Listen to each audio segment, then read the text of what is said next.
Lovely morning to you and a warm welcome to the show. My name is Sage Babalola and you're currently listening to Mainland 98.3 FM, the sound of Lagos. It's Throwback Thursday. It's a Thursday. Thursday is like my favorite day of the week because it reminds me that the weekend is almost upon us and I get 2 days to relax, to refresh and bring back all the information, all the news that you probably missed over the weekend on Monday. So thank you for sticking around. Thank you for choosing Mainland FM, and we can only hope that we have been doing great in the duty that we have decided to offer, or should I say the information that we have decided to offer to you every single day. Again, we have to appreciate you for choosing Mainland 98.3 FM. My name is Sage Babalola once again, and I am of course live with Fuhad Saheed, who will be joining us for analysis as we look through all the information that has been reported on the front pages of our dailies. Of course, this segment of the show is called Trends in the Paper. Basically, we are having conversations about all the stories that our editors have put in the papers this morning. We'll talk about it, analyze it, provide you with new information, provide you with insights, perspective on the matter, and then after that, we give you an opportunity to say something about it. Fuad, good morning to you. Thank you for joining us. Yeah, good morning, Sage. And how are you doing this morning? I'm fine. I'm okay. I don't think there's anything that I can see in the papers today that would shock me because of all the things that we've been seeing since Monday up until now. I don't think there's anything that would surprise me. I've been reading the papers. I woke up early, and so I've been reading the papers. I think the Nation, Punch, but again, like you just said, nothing too much of a surprise. Just more follow-up stories. Exactly. We've been having. Yeah, they're developing stories, so it's really nothing that would throw anybody off balance. So let's just start today's conversation with the Punch newspaper. I think that there's a lot of follow-up stories on the front page of the Punch. Same with all the other papers, by the way. I have Punch, The Nation, The Guardian, and Vanguard newspaper. So let's open today's conversation with the reports that we have in Punch. Top story, opposition reps-elect plot to upstage APC. The writers to this headline, opposition reps-elect meet, form greater majority bloc to tackle APC. Group 1's member against APC infiltration targets key house positions. Be warned, 2015 Saraki Dogara actions will not be allowed, APC tells rep-elect. And over to the body of this story. Now, the House of Representative members-elect of the People's Democratic Party, the Labour Party, and other opposition parties have formed an alliance ahead of the inauguration of the 10th National Assembly with the aim of determining the leadership of the parliament. Against the backdrop of the move by the ruling All Progressives Party to zone the House leadership, the opposition lawmakers insisted that they have the numbers to override the APC's plans and do whatever they want. Let's stop there because I think this already captures the essence of the story. Fuad, remember when we were doing the analysis of ballot 23 before it ended, there was a lot of analysis about the diversity of this 10th National Assembly. In fact, the one of its kind is the first time that we see this dramatic change in the balance power, where it was usually the major parties, the APC, the PDP, they usually had the majority, but now we have APC, PDP, the Labour Party, SDP, I think NYPP, APGA, even YPP, they have a seat. Though the APC does have a lot of numbers, but then Labour Party has 6, we have the SDP with 2, so it's just a lot of changes, and there's more representation from other parties. Well, also that the APCs have been having talks about zoning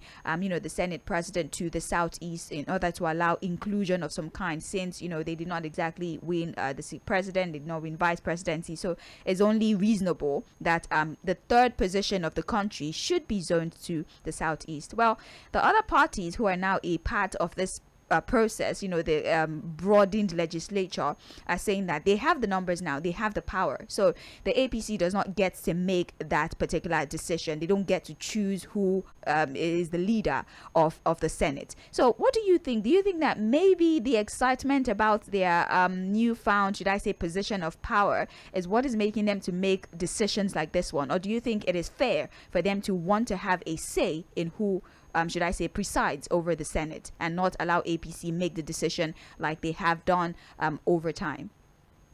Well, like you just highlighted, there seems to be a better balance of power now. And I think we need to give that to the incursion of the Labour Party, most especially into the political scene this era.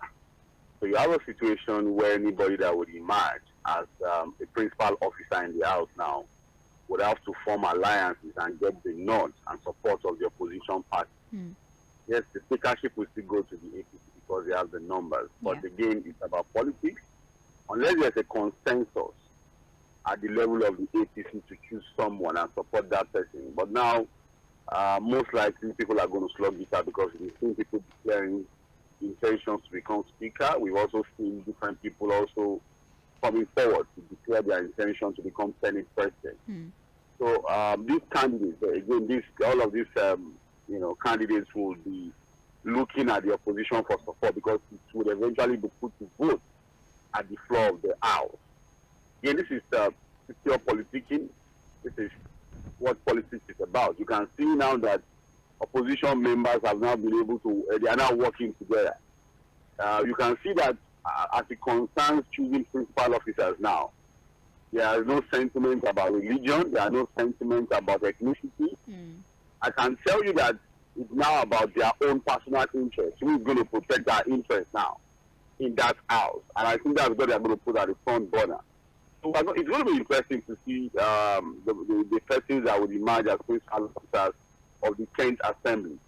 But it's going to require the input of the opposition parties now because they now have a sizable number to also win the vote. So it's an interesting one, and that's the beauty of democracy. Like I said, we have a more robust National Assembly now. And it's also good now that the Supreme Court has sorted out the issue of court carpeting at the Assembly. It cannot shift parties now. The Supreme Court has settled that if you have to shift parties, then you have to vacate your position there. So we are going to see people remain in their political parties, but may not necessarily push the agenda of their party. Because it is one thing to carry the logo of your party, but you may not actually be so much, pushing the agenda of your party, but they will remain in those parties. So if a legislature, for example, is elected on the platform of the Labour Party, he has to remain a Labour Party member. He cannot switch sides, unlike in the past where people just jump from one political party to the other and all of that. So it's an interesting one. It will be nice to see what happens when the House is inaugurated and they convene to choose their principal officers. I'm trying to dig out the numbers. The number of House of Reps members the APC have, the PDP. I know the APC has majority. I don't have the figures now. The APC has 57, the PDP has 29, Labour Party 6, SDP 2, and YPP 2. No, House of Representative members elect. House of Representatives, yes. You can see that the APC has the majority. Yes, they have numbers. 57. So, but if you look at the total number of the opposition, it's enough to disrupt the arrangement of the APC if the opposition decides to do that. So that's why they will be looking at getting any of the candidates who is aspiring to become speaker, deputy speaker, and all of that would have to work with the opposition now. So it will be sweet politics to see going forward. Fuhad, the APC here in the riders, APC is referring to something between Saraki Dogara in 2015. Can you elaborate on that, please? No, I don't think that will happen this time. Again, that was the era where, you had the APC, came into power in 2015. There was these three blocks that formed the APC. You had the new PDP that came in with the Saraki and others who left the PDP, the faction of the PDP that joined the APC. Okay. You had the faction of the CPC that produced President Muhammadu Buhari.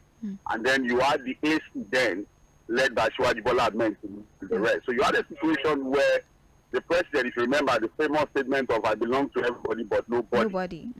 Thought it was not necessary for him to interfere with the politics of the assembly. And so you had a situation where the APC, against all traditions of the assembly, as we have known from 1999, produced the Senate president. But the deputy Senate presidency went to the opposition because Saraki formed an alliance with the PDP then, even though it was in the APC.